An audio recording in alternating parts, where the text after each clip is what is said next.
ہم جب حضرت مفتی رشید احمد صاحب رحمہ اللہ تعالیٰ کے ہاں رہا کرتے تھے تو 7-8 سال مدرسے کے اندر ہی رہے، بس مدرسے سے گھر، گھر سے مدرسہ، دنیا زیادہ پھرنے کا ہمیں موقع نہیں ملا۔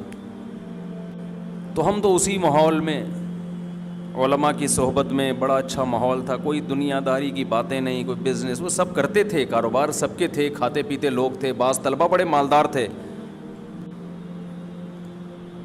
باتیں یہی ہوتی تھیں، دنیا مسافر خانہ ہے بھائی، مرمرا کے کیا ہو جائیں گے، ختم، فنش۔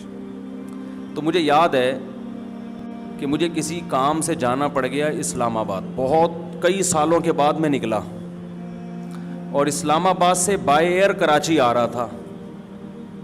کئی سال علماء میں رہنے کے بعد جب میں اسلام آباد میں جہاز میں بیٹھا ہوں تو بالکل ایک ایسے ماحول میں مجھے بہت عرصے کے بعد بیٹھنا نصیب ہوا جو بالکل ہی ایک بے دینی کا ماحول، آپ کے ایئرپورٹ کا ماحول اکثر تھوڑا دین سے دور ہی ہوتا ہے نا، لبرل لوگ زیادہ جاتے ہیں جہازوں میں سفر، اور خاص طور پر اس زمانے میں جب میرا خیال ہے 97-98 کی بات کر رہا ہوں گا میں، تو میں نے جو جہاز میں مسافر دیکھے سب 3 پیس سوٹ ٹائی میں، اکثر لوگ،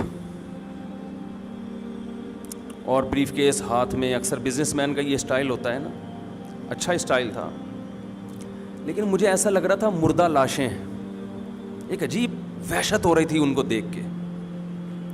معذرت کے ساتھ تھوڑے سے توہین آمیز الفاظ میں استعمال کر رہا ہوں، لیکن جو میرے دل کی کیفیات تھیں وہ یہ تھیں۔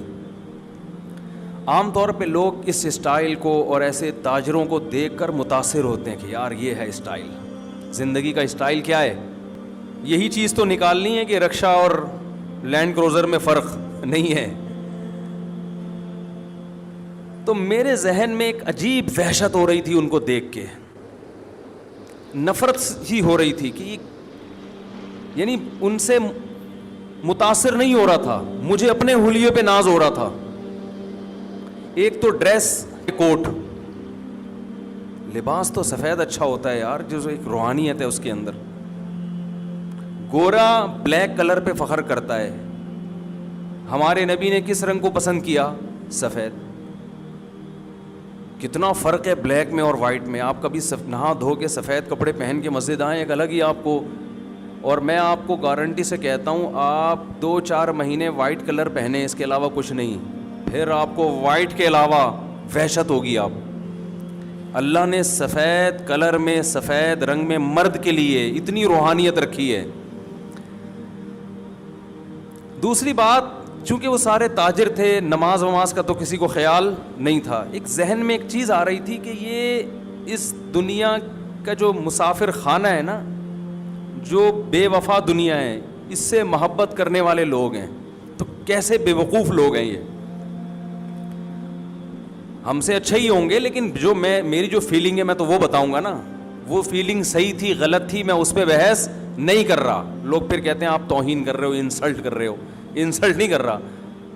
تو میں جب ان کو دیکھ رہا تھا تو مجھے ایک عجیب وحشت ہو رہی تھی اس ماحول میں، جہاز کے اس ماحول میں۔ وحشت یہ ہو رہی تھی کہ یہ سارے یا ان میں سے اکثر بریف کیس میں دولت لے کے گھوم رہے ہیں، یہ نوٹوں سے محبت کرنے والے لوگ ہیں۔ یعنی جو میری کیفیات تھی نا وہ میں آپ کو سمجھا نہیں سکتا۔ اچھا میری تو یہ کیفیات پورے راستے کے یار کن لوگوں میں بیٹھ گیا ہوں، مجھے وحشت ہو رہی تھی، میرا دل چاہ رہا تھا کہ میں یہاں سے اٹھوں، اسی ماحول میں جاؤں جو مجھے وہاں مدرسے میں ملا ہے۔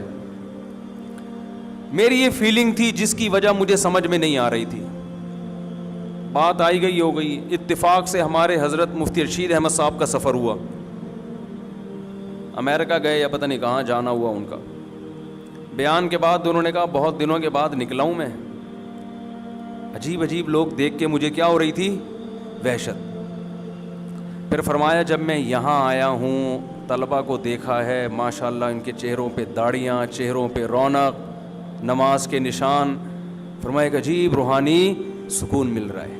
تو میری جو کیفیت تھی، مجھے خیال ہوا کہ یہ ہمارے شیخ کی وہی کیفیت۔ اس سے پتہ چلتا ہے کہ اہل اللہ کی صحبت کتنی اہم چیز ہے. بہت سی چیزیں جو کتابوں سے انسان نہیں سمجھ پاتا, بیانات سے نہیں سمجھ پاتا, وہ انسان اہل اللہ کی صحبت میں رہ کے سیکھتا ہے. کوئی رکشے والا, ٹیکسی والا, ایک عام غریب آدمی جب مالداروں میں بیٹھتا ہے تو اس کو وہ اٹریکٹ کرتا ہے نا یہ اسٹائل. میں کوئی رکشہ نہیں چلاتا تھا اس وقت بھی, کھاتا پیتا تھا الحمدللہ, لیکن علماء میں رہنے کی وجہ سے یہ اس طبقے سے میں بہت دور ہو گیا تھا. اور کوئی رکشہ چلاتا بھی ہو تو کوئی بری بات نہیں ہے. بہت سے رکشے والے قیامت کے دن بہت اونچے ہوں گے,